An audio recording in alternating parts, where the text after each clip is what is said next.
Hello, everyone, and welcome to Molehill Mountain, episode 215. Andrew Eisen here. All right, so, I mean, my approach is there's literally nothing I can do except extend condolences um, to one of you losing employment. Like, the only thing I can do is let me try to put on as entertaining a show as I can and hope take your mind off things for a while. So I lost my train of thought. I had a start at Hello Chaos. And my notepad just resized itself for some reason. Okay. Build my PC soon. Yeah, I'm trying. It's the power supply and the CPU that are the most difficult parts for me to source for some reason. Um, oh, and the motherboard is back ordered. Matthew says, Ivan, hello, and Matthew, hello. Getting a new PC, new high-end PC.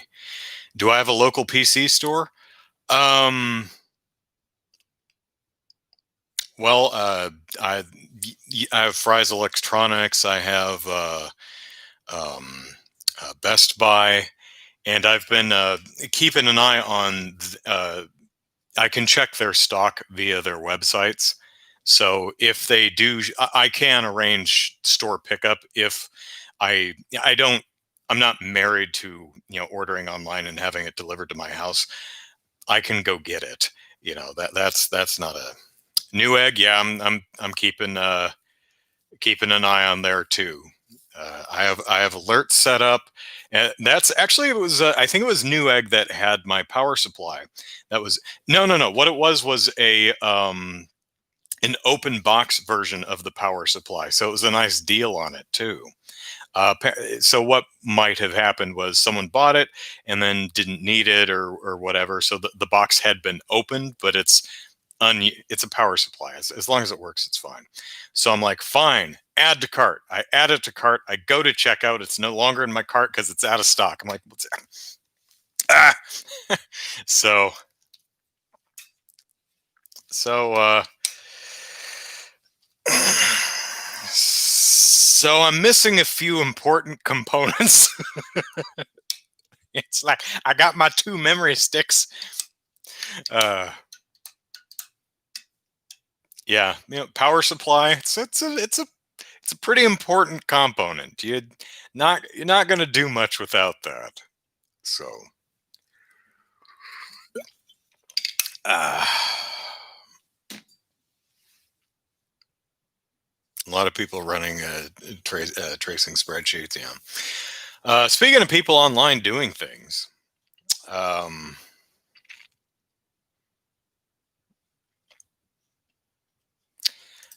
where is it? Sony.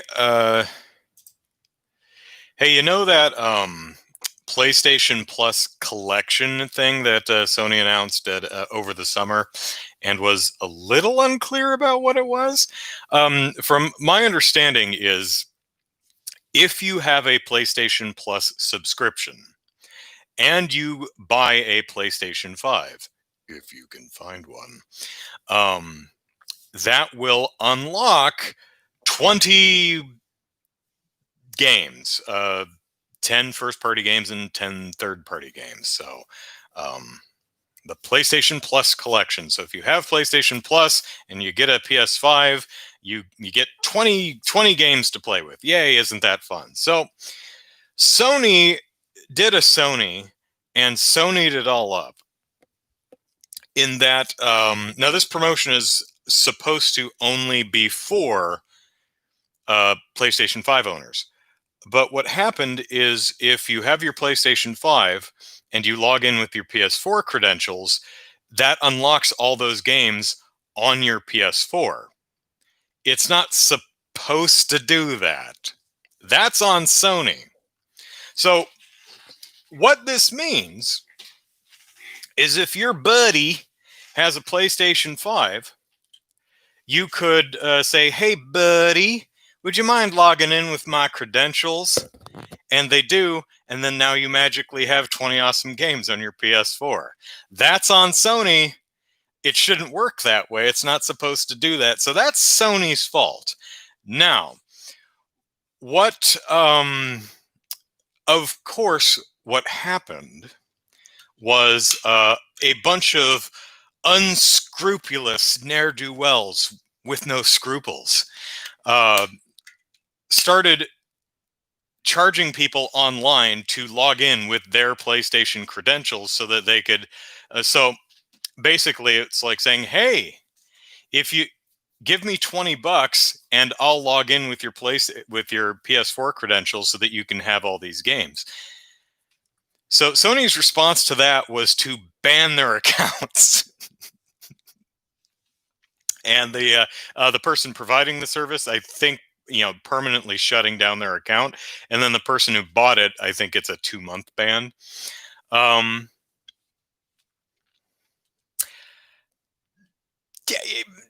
yeah, yeah. I certainly don't feel sorry for um, anyone taking advantage of Sonying it up, and making money off of this. Don't do that. Gets their PlayStation console back. But Sony, how did you screw that up? I mean, wouldn't that be like one of the first things you tested? It's like, okay, so this promotion is only for PlayStation 5.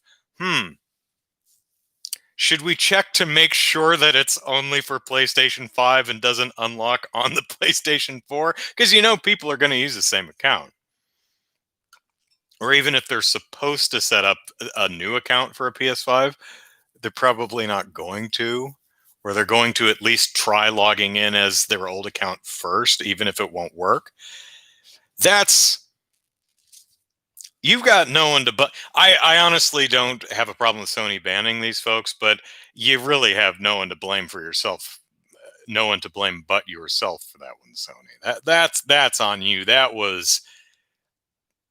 You look rather silly. What's that on your face? Is that egg? Yes, it is. Chaos says, I already have all those games. That's a fair point. I imagine that that's the interesting thing about promotions like this, right? 20 awesome PlayStation games free for you if you own a PlayStation and pay for PS Plus and are dogged enough to get a PlayStation 5. That type of person, like Chaos says, probably has most of those games already. And if they don't, probably didn't want them in the first place. Right? So, dubious value, perhaps. Suzanne points out, but now you can play them, but shinier, with better frame rates and stuff. That's true. A friend of mine, pardon me, got the new Xbox, and he's loving it. I said, "What are you playing?" He's playing all old games, but they load really fast now. And he is happy as a little clam, and little clams are happy. You ever seen little clams? Oh man, nothing happier. It's disgusting how happy little clams are. Happy little clams. Anyway, he's like them. Pardon. I'm choking on my own spit. Pardon me.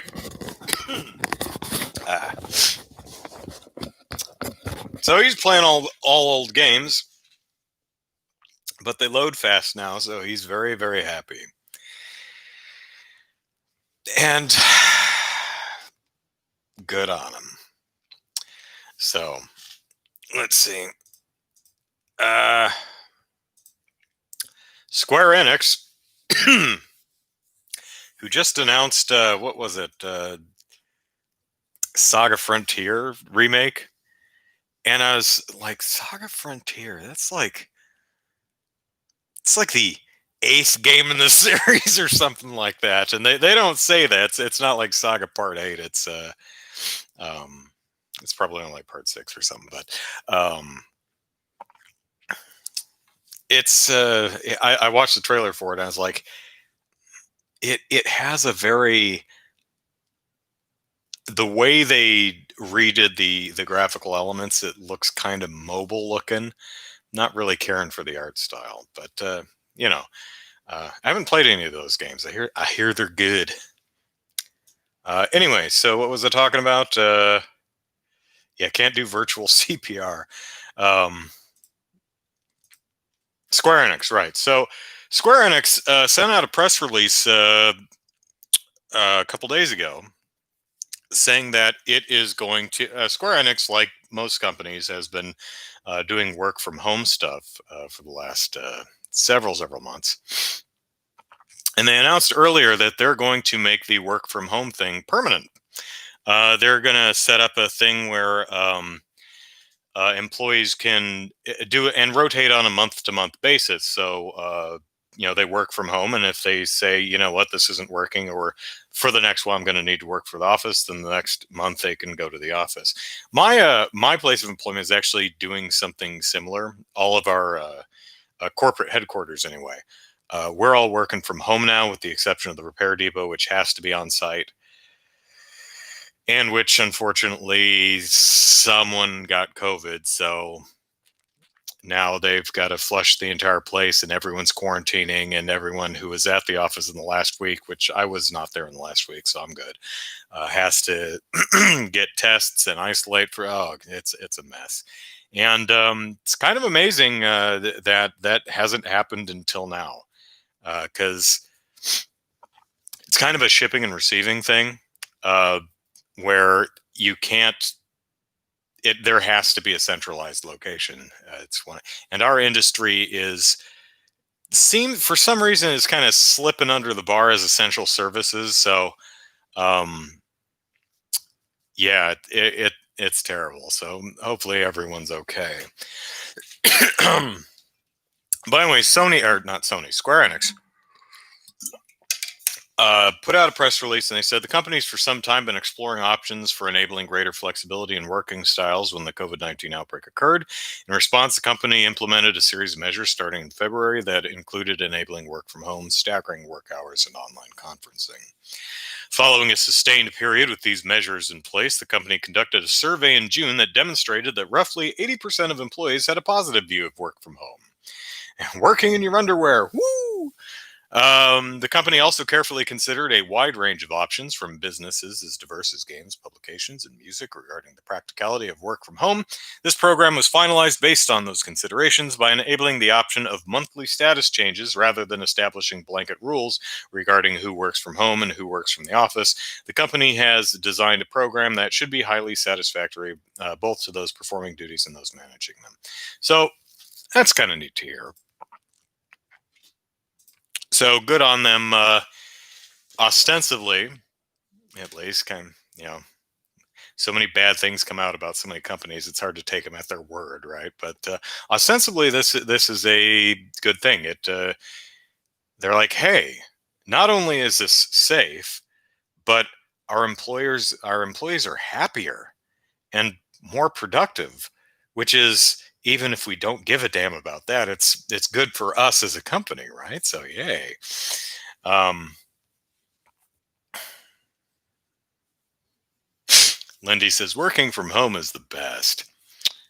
As I mentioned the other day, for me, one of the drawbacks of working from home is it makes weekends, time off, any PTO or weekends less special, because I'm here regardless. Uh, Seeing the before times, when the weekend, Monday I'd go to the office and I'd come back, and Tuesday office, come back, Wednesday, Thursday, Friday, and then Saturday I didn't have to go to the office. I stayed home. Ah, it's so nice. I get to spend the entire day here. Whee! It's not as special because I'm always here. But yeah, for me, one, with the type of work I do, and two, with the type of personality I am. Working from home works actually uh, rubs me the right way. So yeah, I do not miss people walking over to my desk and pestering me. Now, now they pester me over Teams. I'm over there at my desk working, or my desk, my kitchen, or my well, I get it's a table. Here, see right there. See that's my office chair, which I stole from the office, and that's a kind of a dining room table that is now a desk. Um, one of the that's not sitting right. Hang on. There we go. One of the things I was thinking about is getting a um, actual office furniture, a better desk, because as you just saw, it's a mess over there. I've got stuff on the floor because my job requires a lot of equipment. I actually had a larger work area at the office than most because I need the surface area to set up all of my equipment. Um, that's hard to do here. So I have a bunch of stuff like on the floor, and I'll bring like a chair over and stack stuff on the chair just so it's easy to reach. So I was thinking I need to buy like an actual decent workstation. That's expensive. Maybe work will like help with it. Maybe I can expense part of it. And then my car died and I had to buy a new car. And then my computer died and now I have to buy a new computer. So even if work even if work does um chip in, I'm like, yeah, I'm gonna have to put that one off for a little while. Darn it. But yeah, I mean, it's small potatoes compared to what many others are dealing with right now. So, uh, Lindy says, I don't miss the rush hour and I don't need to put on a bra no more. It's a big win for me. Yeah. Well, I never bothered with a bra in the first place. So there. Suzanne says their bridge just burned down. So working from home is awesome. Um, yeah. I've mentioned this before, but I think since March, I've only put gas in my car like 4 times. I've actually saved a fair amount of money just by not driving my damn car very much. I mean, I drive it to the grocery store like maybe twice a week, and that's about it. I kind of cycle between 3 different stores. Two of them are about 3 miles that way, and one of them's about 3 miles that way. So one day I'll go to those, and another day I'll go to those, and that's about it for the week. Um, Jared says good workstation costs the same as a good PC. Yeah, yeah. You're looking at roundabouts $1,000, uh, depending. Right. I haven't really looked at anything because I know because other expenses have popped up, and I'm like, that's getting. I'm okay right now. It's just a convenience that would be nice, but I don't need it, and I'm very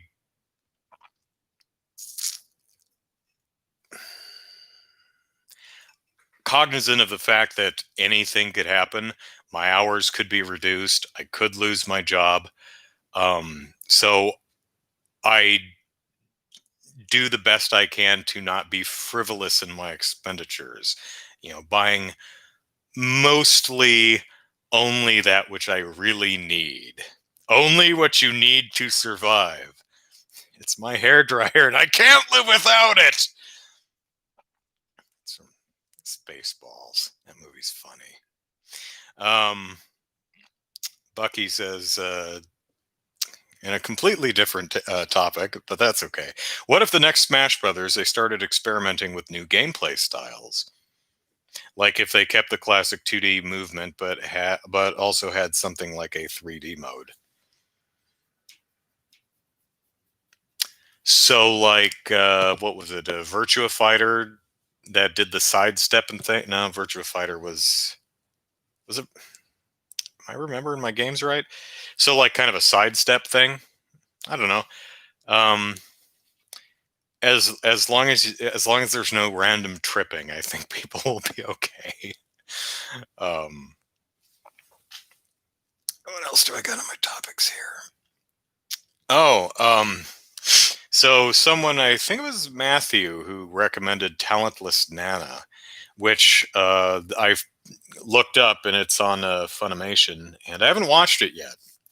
Um, because Funimation's site really bothers me in its layout, functionality, and UI. Um, like it doesn't work the way I think it should work, and it frustrated me. And I'm like, well, I'm going to do something else for a while. Um, Getting to the actual page where that show is was a real pain in the butt. Like, if you go to the show page, they have they only show like 12 shows per page, which gives them like 30 pages, and there's no way to jump specifically to like the T's. You just have to kind of guess where it is. So I figured it'd probably be in the 20s somewhere, but you can't just go all the way there. So you have to zoom all the way to the end to get that part of the pagination to display. Oh god. And so I'm like, there it is, Talentless Nana. And I click on it and it brought up the wrong show. And I'm like, what is it? Well, that looks interesting, but that's not what I clicked on. And it took me literally 3 times of clicking that. I don't know if an ad was like moving the tiles around at the last moment, right when I was clicking. And so I was clicking in the wrong spot. But that happened twice where I tried to click on the show and it pulled up a baseball show. Not Princess Nine, but another baseball show. So yeah, I plan on checking that out at some point. But do do do you use side sites? I I don't know what that means.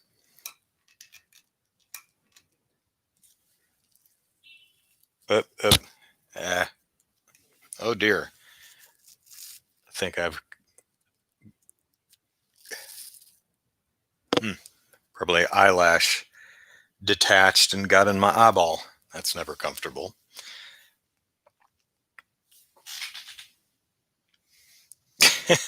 Jared says I think there we go. Vague, but the misspelling got it into the spam queue. Being vague on purpose. Okay, no problem. Um, so yeah, I plan on checking that out at some point. There's actually a couple shows I want to check out, but I also really would like to. I'm thinking about buckling down and finally actually watching. I really enjoyed for the most part, the Netflix Marvel shows, Daredevil, Linda Carter, and Jessica Jones. Linda Carter, what? Jessica Jones,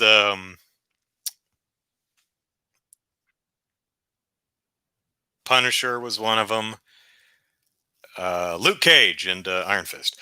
Um, so the last thing I actually watched was The Defenders. So I'm still missing Iron Fist season 2, Daredevil season 3, Jessica Jones season 3, and Punisher season 2. And the reason I am is because I really, really, really don't want to watch Iron Fist because I really didn't like it. Um, I disliked Iron Fist so much that I stopped the show like in the middle of episode 4 and took a walk. And I like called my sister and angrily ranted on her voicemail for 4 minutes. That's how much I did not like Iron Fist. So I've never been looking forward to season 2 of Iron Fist, even though it's blessedly a couple episodes shorter. I think it's only 10 episodes instead of 13. I would really like to see, especially the new seasons of Punisher and Jessica Jones, and to an extent Daredevil also. But I'm kind of a stickler for I must see everything and I must see it in order. I mean, you could say, geez, Andrew, for Christ's sake, it's just a superhero show. You could go ahead and skip it. Read a recap on Wikipedia or something. No, I must watch everything. I must know what happens.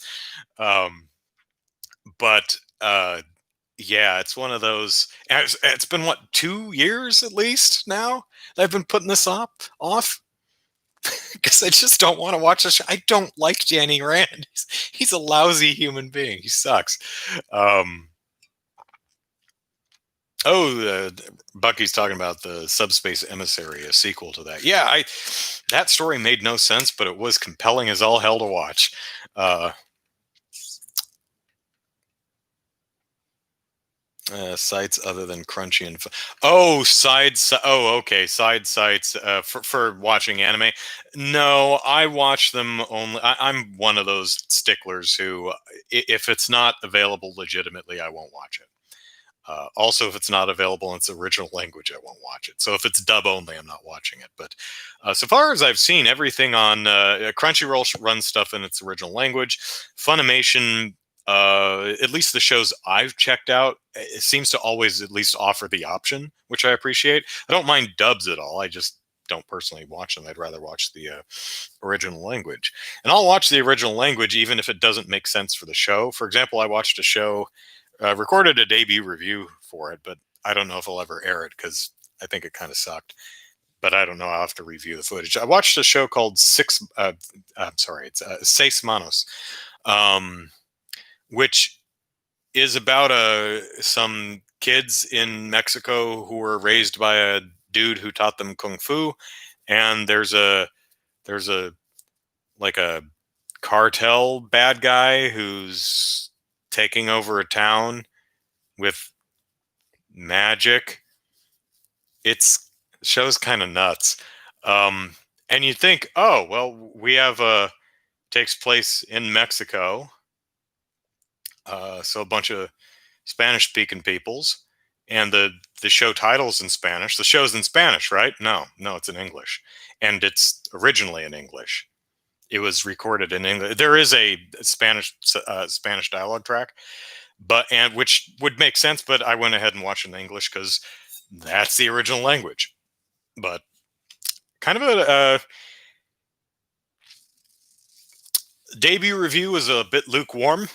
But once it's 8 episodes in total, once episode 3 rolls around, it's nuts enough to be pretty compelling. So I quite enjoyed it. Um, the pacing of Iron Fist was horrible. Yeah, really, my biggest problem was Danny Rand himself, not the actor. The actor I don't have a problem with, whoever that is. Um, he's doing his job. I have a problem with that the way that character's written because he sucks. Um, Suzanne says, "I must know what happens about this show I don't care about." Yeah, yeah, I know. It's like, geez, Louise, man, just don't watch it. It's like, but I can't watch Jessica Jones season 3 and Punisher season 2 and Daredevil season 3 until I watch Iron Fist season 2. Yes, yes, you can. Just skip it, you jackass. Uh, I need to watch the seasons season 2 and on of Black Lightning. Uh, I watched Black Lightning. I did a debut review of Black Lightning a couple of years ago and really liked it. And watched the first season and really liked it. And then I just learned, like, within the last year, that there was a season 2. I didn't know there was a season 2. There's a season 3 also. And I just read in the news this week, I think, that they're doing a season 4, and that will be the last one. Hopefully, it kept the quality up. I really would like to watch that at some point. Oh, dear me. I'm just gouging chunks out of my desk. I should cut my fingernails. Goodness. Daredevil season 3 was great. Cool. Hopefully, Danny Rand season 2 is good too.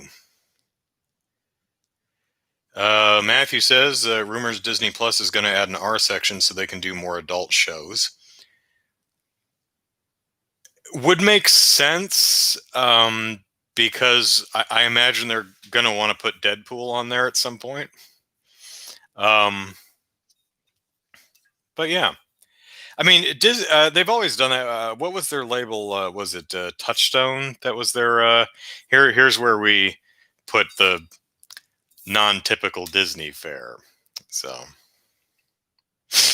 Bucky, can I list off random names I want for the next? Yeah, go ahead. Yeah, sure. Who do you want to see in the next Smash? Let me think. I'd love to see Earthworm Jim. Shame about the creator of that property being a less than awesome person, but Earthworm Jim is still a cool character, so that would be cool. Let's see. Paper Mario, sure. Chaos says Vice from Skies of Arcadia. Yeah, I'd take any of the 3 leads from Skies of Arcadia. That would be cool. Ryu Hayabusa, sure. Let's see. Paper Mario, I think. Yeah, and not as like what did they call them? Echo characters. Yeah, I think there's enough there that you could definitely make your own make Paper Mario his own character. Sure. Rayman, I think they'd probably put the Rabbids in there before Rayman because man, did he get overshadowed? But yeah, I could certainly see Rayman in there. Ryu Hayabusa. Yeah. They're trying to think. Is there an outright ninja? I mean, we've got Snake. He's not a ninja though. But there already is a Ryu in Smash Brothers, so. But that's fine. Yeah. Would they actually call him Ryu Hayabusa, or would they call him Ninja Gaiden guy? Cool spot. I actually have Cool Spot for the Super NES, and I played it sometime for the first time in the last couple of years, and it's very average. It's not bad. It's just painfully average and not particularly memorable. I think I had it because a friend of my sister's, when she was in college, was getting rid of his Super NES games. Said, "Hey, do you want this?" She says, and my sister says, "Andrew, do you want this?" I said, "Sure." Um, it was quite a while until I got around to playing Cool Spot, though. The Imposter from Among Us. I definitely as like an assist trophy. I don't know enough about the game to really get a good concept of uh, how it would work or if it should be a standalone character. But it's so recognizable right now that and the also the Fall guys, a Fall Guy that could work. I mean, even as an assist trophy. I mean, any property that is that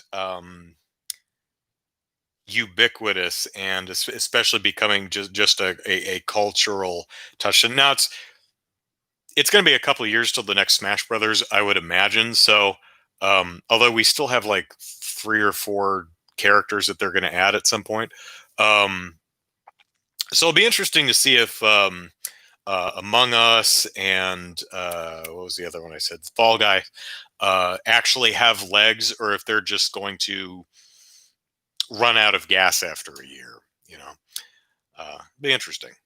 Let's see. Lead from Yakuza, whose name escapes me at the moment, Kiryu Kazuma, with a Goro Majima assist trophy, or maybe part of his final smash, I guess. But yeah, absolutely. Kiryu would be great.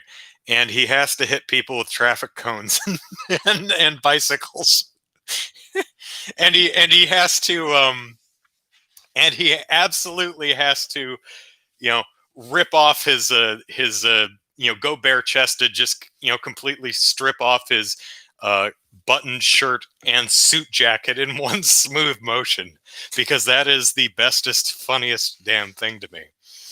That's like one of my favorite parts of the Yakuza games, is when these guys square off and they're like, all right, we're gonna fight now, and they're standing there in buttoned shirts and suit jackets, and they go, just rip it doesn't tear it, just somehow pulls it like it's held together, like it's stripper outfits held together with Velcro. They just pull it straight off in one move, and it's so dramatic and so hilarious. I love it. Uh Kiryu Kazuma, definitely, especially with getting Goro Majima in there somewhere. I don't know about what's his name, Ichiban Kasuga. I haven't played the game yet, so I'm not sure. The new guy. Um, I don't think he's earned it yet, even though he has the new game. Uh, so Wilson, but Kiryu, yeah, definitely. Let's see, Rillaboom. I I don't know who that is. Oh, slash slash S, the sarcasm tag, yeah. But still, I it did take me on a tangent. So, Wart, the boss from Super Mario Brothers 2. Yeah, it'd be nice to have a few more villains in there. Uh, Wart's just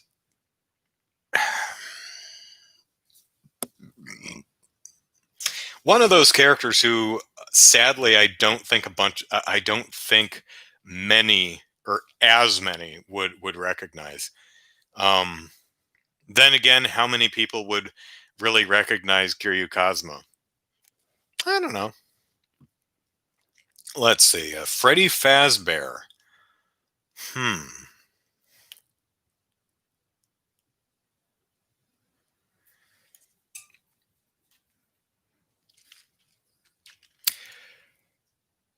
The thing about with the Five Nights at Freddy's characters is they're predominantly known for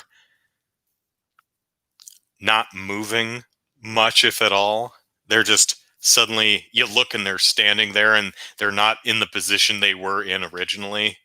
Um, so maybe the Fazbear crew would work better as some type of assist trophy, but they are definitely recognizable designs. We'll see how the one of the Nintendo Direct like things from Sony or Microsoft, or one of them, announced a new Five Nights at Freddy's game. So maybe that might shake up the formula a little bit as far as animation goes. Yeah, we'll see. Toon Zelda or Young Zelda?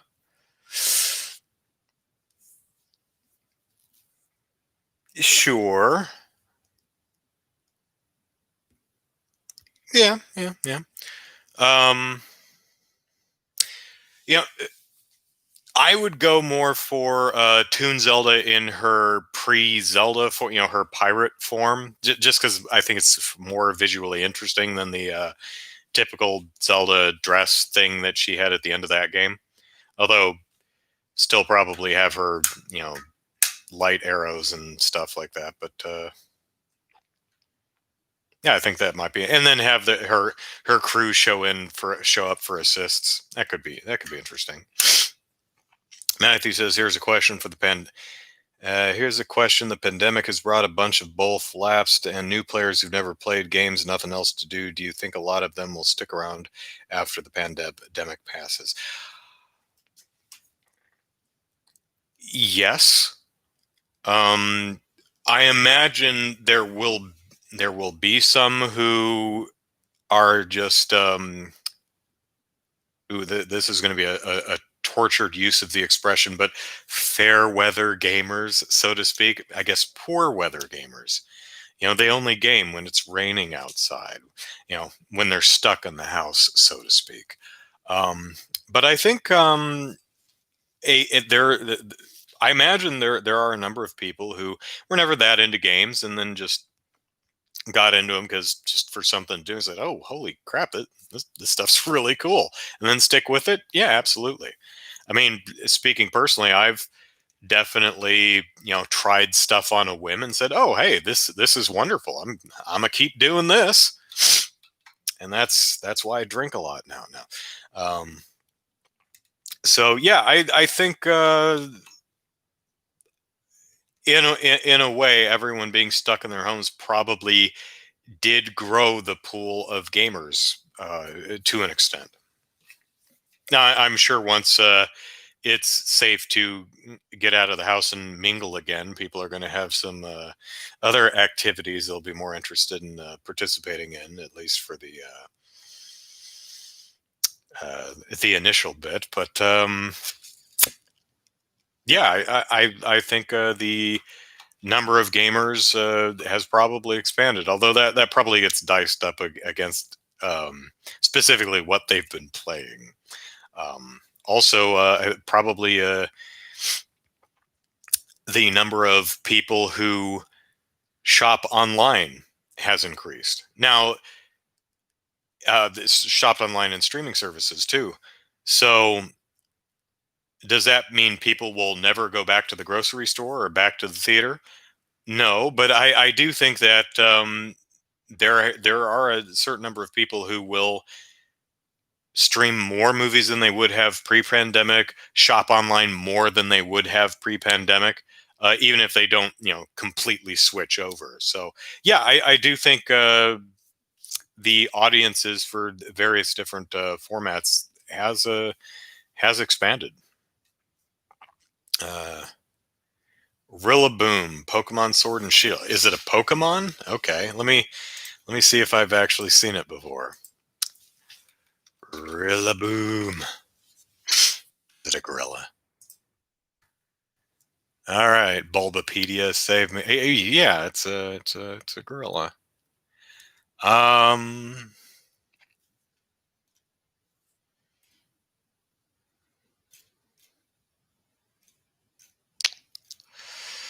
what is its what's its base form? Let's see.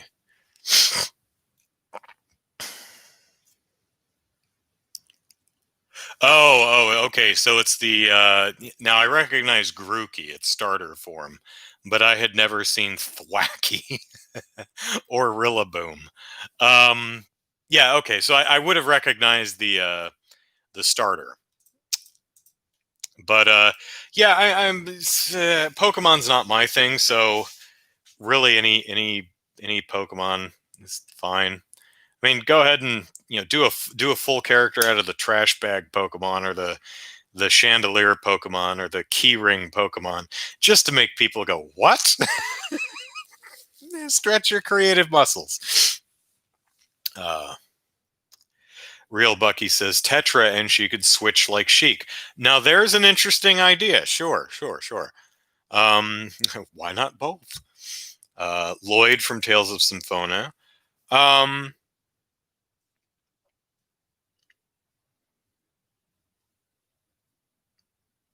Oh, yeah, I mean, there's a Bucky saying grass type starter, Grookey's final evolution. Yeah, I had to look it up. I had not seen the. I'd recognize the starters, but I haven't seen their evolutions because I haven't played the game. Lloyd from Tales, not a bad choice. I'm not a huge fan of the Tales series. Again, I've only played Symphonia, which is the one I own.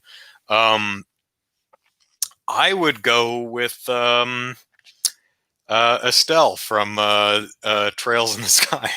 you know, um, let's get that game series a bit more exposure. Of course, I've only played. I'm currently playing through the first game in the Trails series, not the whole Legend of Heroes thing, but um, so I I don't know if Estelle sticks around in subsequent sequels. I imagine she's at least sticks around through the Trails in the Sky games. I don't know if she's in Crossbell or Cold Steel or not. Um, Maybe she dies. Um, But yeah, I'd love to see Estelle or someone show up and get that. I don't know if she's like the flagship character, the vanguard of that particular franchise, being that I've only played the first game, or I'm in the middle of the first game. So there might be a better character to represent Trails, but it's a great game series, and I really like the fact that it seems to be with each subsequent game release broadening its player base, much like Yakuza did. Yakuza took like Yakuza really did not. It was constantly being released and localized, and it was constantly getting more and more people in. But it really took off around Yakuza Zero. I don't think Trails has had its Yakuza Zero moment yet, but maybe one of those characters being in Smash could push it in that direction. And her taunts would be pretty funny, probably. Uh, it also grew the pool of scalpers, said Jared. Yeah, there ought to be a law.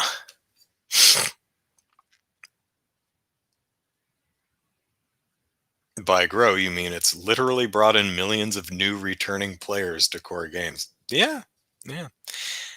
Will they stick around? I think it's guaranteed that a significant portion of them will.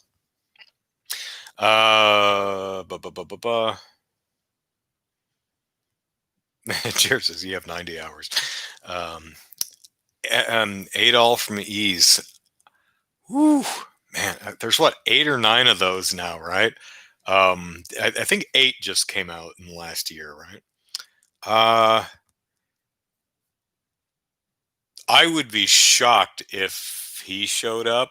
The protagonist of the East games, um, definitely as like a not a in the he represented somewhere, as an assist trophy or one of the I forget what they're called, but the art pages they have. But uh, Rachel from Ninja Gaiden. I Okay, so Chaos says 9 is in development, so it was 8 that just came out. All right, and I'm not familiar enough with the series to know if it has, because that's the main numbered game. For all I know, there could be a bunch of spin-offs. I have no idea, really don't. So yeah, but I mean,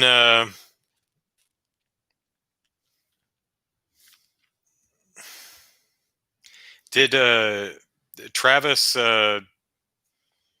No More Heroes Touchdown? Is that his name? Travis Touchdown in Smash yet? Maybe he'll be in there because he's fun.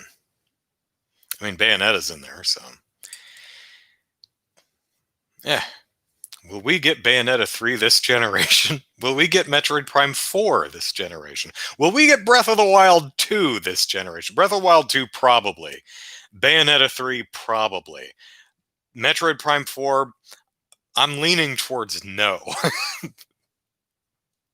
Travis Touchdown, yeah.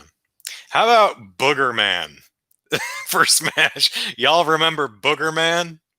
He was in the he was in Booger Man, a pick and flick adventure.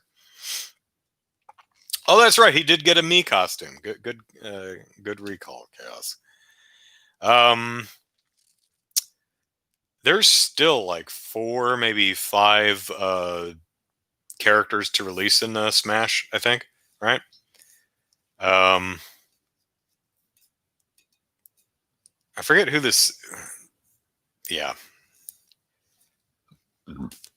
what generation? The Switch was last generation. Uh, yeah, it's its own. I'm talking about the Nintendo generation. And the Switch 2 or the whatever they call the subsequent Hunter for Monster Hunter. Absolutely. Hunter for Monster Hunter was in Marvel versus Capcom 3, I think. And I think she's a paid character. I think she's a DLC character, but they did her good. They did her very well. I think that's difficult because there's 14 different weapons in that game, um, and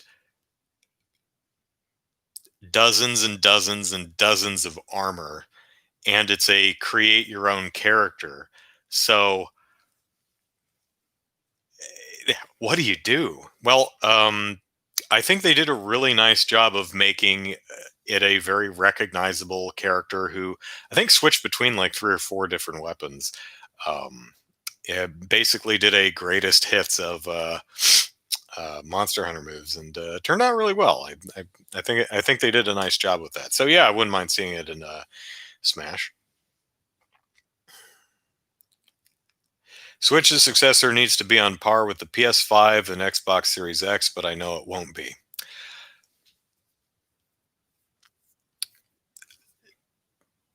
My prediction would be that not only will the Switch's successor be less powerful than the significantly, like a full generation behind the Series X and PS5, but it will release years into the PS5, Xbox Series X generation.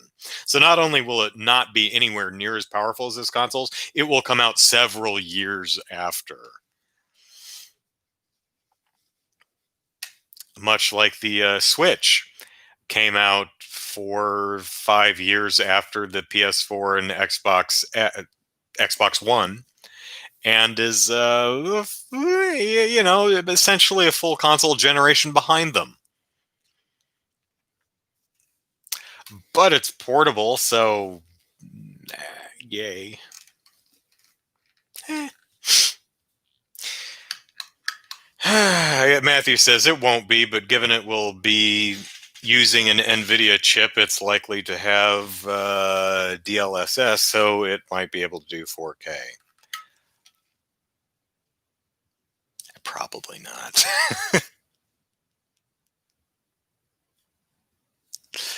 We'll see. We'll see. I'm not saying it couldn't. I'm just saying Nintendo. It feels like it won't. I mean, Nintendo seems really resistant to that stuff. I mean, it was a full generation behind. I mean, it was still. Remember how excited we were when the GameCube would would display things in 480p? And that was a specific mode you had to enable by like holding the A button while turning on the game. It's like, oh my god. You had to buy special cables for it too. The component cables. And you could like only buy them from Nintendo's online shop. Such a pain in the ass. Ah, Tracer, sure. Of the Overwatch cast, I would say she's probably the most representative, the most mascot-y character of the cast. So, yeah, if you're going to grab someone from Overwatch, I'd say, unless you have a really good gameplay reason to pick a different character, uh, probably Tracer. Yeah. Um, Looks like I'm not going to talk about Mandalorian again. Because we're at the hour. I will never talk about the Mandalorian. I will never talk about the Mandalorian, just like we will never call Baby Yoda anything other than Baby Yoda. I have to wonder if uh boy, I'm blanking on his name. Who the hell's EP in the show? What's his name? um uh John Favreau, Dave Filoni, Kathleen Kennedy, all the people producing the show. I have to wonder if they get really annoyed whenever they hear someone call the child Baby Yoda. If I wonder if they think that's cute, if they think it's funny, or if that just pisses them. But God damn it, stop! I gave you a name this episode. Use the name. No, it's Baby Yoda. It would have been so great if Ahsoka is like, it's a Baby Yoda. Yeah, Grogu. I love the fact that every time uh, Din whatever the hell the Mandalorian's name is, Din Djarin or something like that. Every time he says Grogu, Baby Yoda's like, huh? Just looks at him like, I know my name. What did I say to Rachel? Who's Rachel? Jin Djarin. That's right. So I've not watched Clone Wars or Rebels or any of them, but I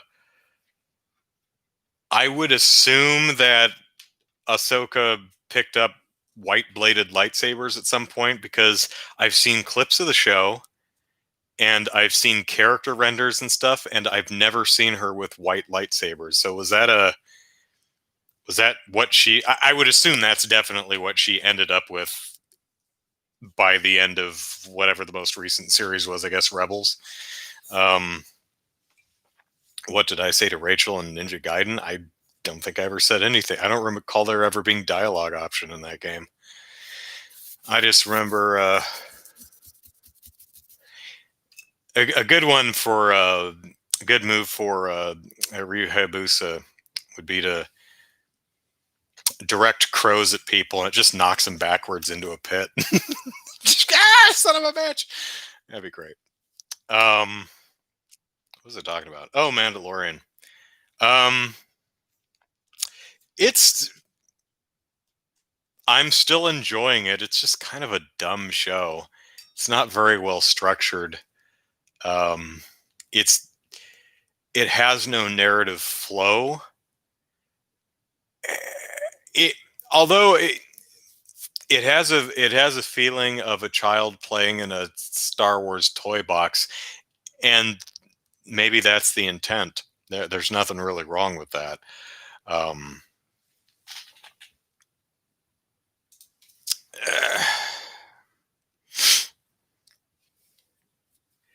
the next season can't be Adventure of the Week. You know, I don't really mind a Adventure of the Week type of setup. I mean, because we're essentially doing Lone Wolf and Cub, kind of, and the original series, the comic Lone Wolf and Cub, and that is a long ass comic. But and I have read all of it. It's very good. But most of it is just standalone adventures, and it does culminate in a full story and plot with a big bad guy and a resolution, and takes a while to get there. But that's what the show is. The issue with the Mandalorian is it feels like there's supposed to be an overarching plot and a destination, but that's not the way the show is being structured. It's structuring itself like it has an overarching plot or like a linear narrative, but it's not presenting itself that way. It's just doing, it's like, okay, go here and talk to the person to get your new armor. Go here to talk to your person to get the new weapon. Now go here to place the crystal on top of the mountain. It's like it's very video gamey, which, not necessarily a bad thing. I do like them video games. One of which I'm playing right now, Sleeping Dogs. Finished the game this morning and started it on the DLC. I have the PS4 Definitive Edition, which includes the subsequent DLC releases. And at least the first DLC I tried is essentially okay. There are zombies, and these are these Chinese jumping zombie vampire things. You've seen them. They hold out their hands and they jump along like that. They're really goofy. It's just doing that. Suddenly, there's these Chinese vampires in Hong Kong, and some of the people who died in the main story are back as ghosts, and they're a little miffed that you're not properly honoring their memory. It's like you were a low level thug in a triad. No one remembers you. Um, but it is so absurd and goofy. I'm actually really liking it. Um, Maybe it will overstay its welcome. This feels like something. It's like, don't just put more crap all over the map, because that's going to get boring really quick. But so far it's been it's been entertaining me. And hey, what more can I ask for? So I think it's I know it's 8 o'clock. I can see it in the bottom right hand corner of my screen. And Windows would never lie to me, would you, Windows? Would you? So I think we will call it for tonight. Um, I had more to say about Mandalorian, but I spent the entire thing talking about Smash Brothers, but that's okay. Real Bucky, can I change the topic again? What if GTA ever did the entire continental US as the map, taking after the crew? I wonder if even next gen consoles could handle that. Ah, too late. I'll address that quickly. I think it would be boring, because it would necessarily spread itself too thin. There would be just too much empty space and it would take too long to get anywhere. Um, Bigger is not always better. Um, Size matters, sure, but you do reach the laws of diminishing returns even in open world games. Now, something like The Crew, fine, because it's a driving game and you don't need anything out there in the middle of nowhere except a road to drive on to get through the middle of nowhere. But when you're talking about an action game where you're supposed to visit locations to actually do things, if your playground is too big, then the playground equipment is going to be too spread out. Or you end up with what can sometimes be an issue in Ubisoft games, where they just fill the empty space with mindless busy work. It's like, okay, there's 1,000 feathers to collect. Breath of the Wild actually has this problem too, to an extent. Okay, there's all right, let's chop up all the dungeons into individual rooms called shrines, and we'll just dot that over the landscape. Oh, it's still really friggin' empty. Okay, 900 Koroks just littered all over the place, and hidden in different ways. And that's nice, because there are very few places you can go in Breath of the Wild without at least running into a hidden Korok. But there's only so many different ways to hide them. So it it's not as charming, you know. I use this example a lot. I love the geoglyph puzzle. You'll see a circle of rocks, and you have to, and with one of the stones missing, and you have to go find it and place it. And pa, yeah, ha ha, says the Korok, and that's charming. There are, I think, I counted, and I think there's literally 75 geoglyph puzzles, and they're all exactly the same. So you see one, and you'll be paragliding off of a mountain, and you'll be like, "Oh, there's a Korok down there. May as well." Instead of seeing something interesting and going to investigate, you're like, "Oh, there's another one of those damn Korok puzzles." And you kind of have to do it that way, because these puzzles are so genuinely interesting and clever that it would be a shame if players missed them. If there was only 3 geoglyph puzzles, there's a good chance that many gamers would never see them. You put 75 in there, and you're definitely going to run into a few. Um, so that's one of the drawbacks of having a really large open world is sometimes it can end up being empty, and sometimes the empty spaces are filled with stuff that's just not as interesting because there's just so much empty space that you need to fill. So that's one of the things I really like about the Yakuza games. Your typical, normally the main gameplay area in that series is the um, city of Kamurocho, which is only, I don't know, like 8 blocks. You can run from one corner of the map to the other as long as you don't get accosted by hooligans. You can run from one corner to the other in probably 2 minutes, maybe slightly less. It's really not a very large map, especially compared to your GTA's or some of your Ubisoft games, but it's dense. There's always stuff to look at and see and do. Um, so when you have a smaller area, you can fill it with a larger variety of interesting things to do, but you can also do a lot more deliberate set dressing. Um, in something as large as like GTA, there's just standard buildings being plopped down. There's no real craft or design because it would take them years to manually, individually, artistically direct every street and every block in all of San Andreas or Liberty City or whichever game we're talking about. So you just have generic buildings and storefront, sleeping dogs. The one I'm playing right now.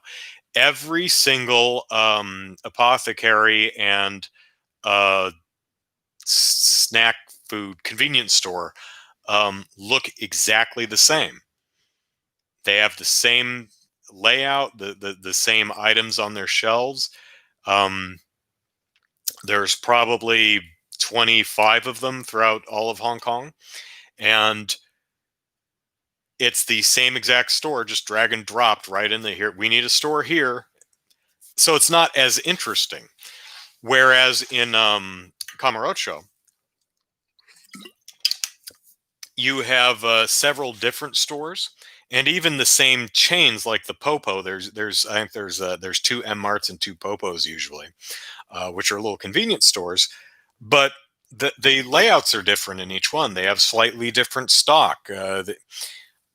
You walk down the streets and there's interesting signage and building. It's an incredibly deliberately crafted and directed series of streets, and it's small enough to allow the developers the ability to actually do that. It also helps that they use the same location in every game, so the skeleton is already there.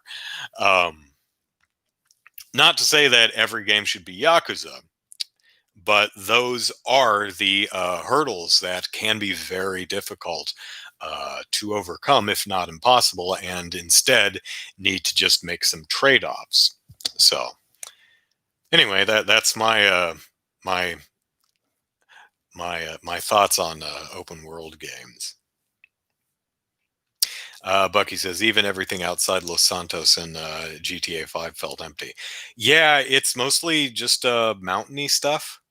There's, I mean, it can be fun to just ride a dirt bike up the mountain and then just see if you can drive straight down a cliff, or there's a train bridge out there somewhere. There's some interesting, there are points of interest, but for the most part there's not a whole hell of a lot of reason to specifically explore out there. And if I'm remembering correctly, GTA 5 at least resisted the urge of just having hidden bullshit out in the mountains, you know. um